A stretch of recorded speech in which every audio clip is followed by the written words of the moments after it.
And from one election to another, here in the United States, Vice President Kamala Harris and former President Donald Trump upped the ante at their rallies with just 100 days to go until Election Day. In Minnesota, Donald Trump verbally attacked Kamala Harris and said that she would deliver chaos and mayhem to the United States if elected in November. Harris presidency means 4 more years of extremism, weakness, failure, chaos, and probably World War III. I really believe it. That's why this happened today in Israel. Shocking that it happened out of nowhere. A Trump victory will bring back leadership, competence, common sense, and strength to the Oval Office. That's what we had. We had no wars. We had no wars. Continuing with rhetoric from last week, the Republican called Kamala Harris a person with radical left ideologies. Now, Kamala, we have a new victim. We have a brand new victim. And honestly, she's a radical left lunatic. And she is, when you find out about her, all I have to say is defund the police. That was her big thing. Let's defund the police. And joining Donald Trump in attacking Kamala Harris was his running mate JD Vance, who gave a fiery speech about his loyalty to the country. I'd like to ask the Vice President, what has she done to question my loyalty to this country? I served in the United States Marine Corps. I went to Iraq for this country.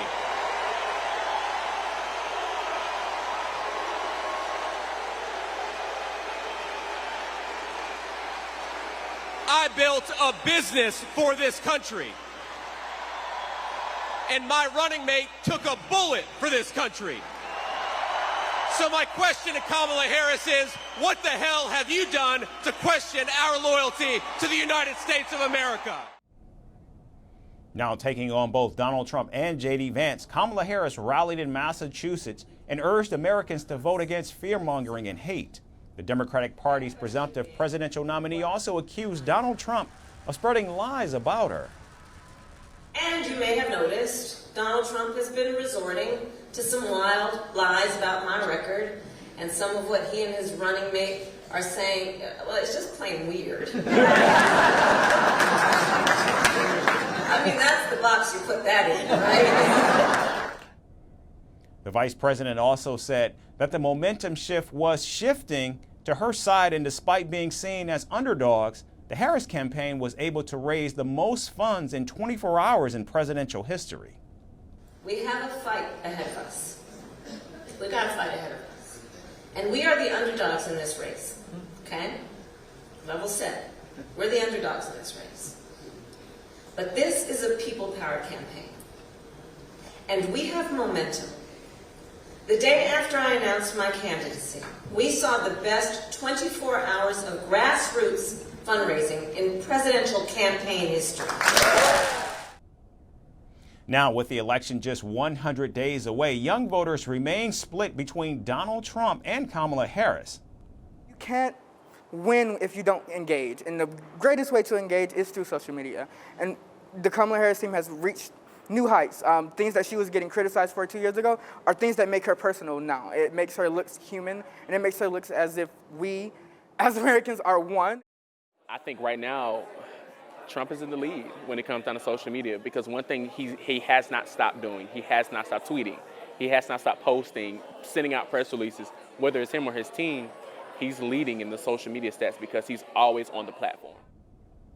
Now, as the race for the White House reaches another milestone with exactly 100 days to go, early polling suggests a closely contested outcome with many key battleground states as toss-ups.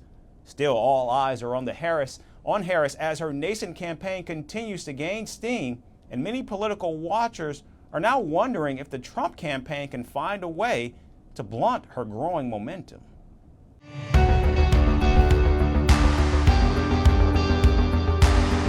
Across continents, one powerful news source.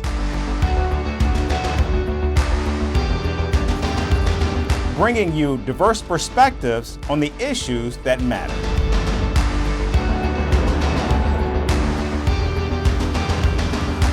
we go beyond the boundaries to give you that little extra about every sporting moment.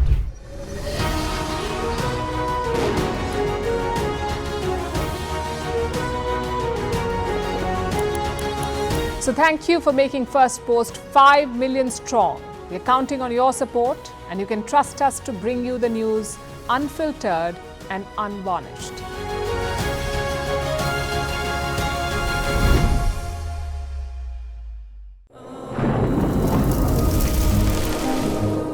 Climate change is on our doorstep. It's time for a revolution to take root. And it starts with 1.4 billion Indians. It starts with one tree for humanity, one tree for Mother Earth, one tree for our future. Project One Tree, a News 18 network initiative.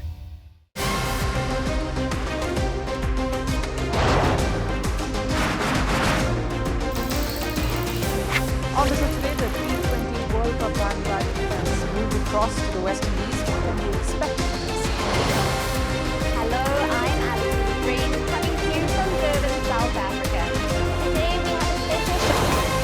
We'll start with a report on India's shifting nuclear posture. For the first time since India officially became a nuclear power. Hello and welcome to Firstpost America. I'm Aaron Ham, coming to you live from the nation's capital,